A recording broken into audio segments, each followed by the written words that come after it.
Welcome to our guide on how to search for people on Gmail using your PC after the latest update. Let's dive right in. First, open your web browser and navigate to gmail.com.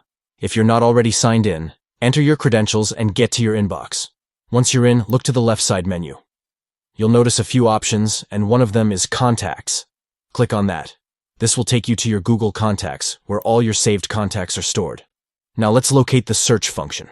In the Contacts section, you'll see a search icon. It's usually represented by a magnifying glass at the top of the page.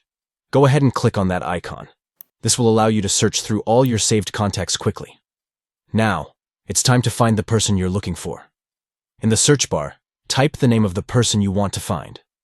As you type, you might see suggestions pop up based on your input. Once you see the name you were looking for, click on it. Voila! You now have instant access to their contact information, and that's it. You've successfully searched for a person on Gmail using your PC with the new update.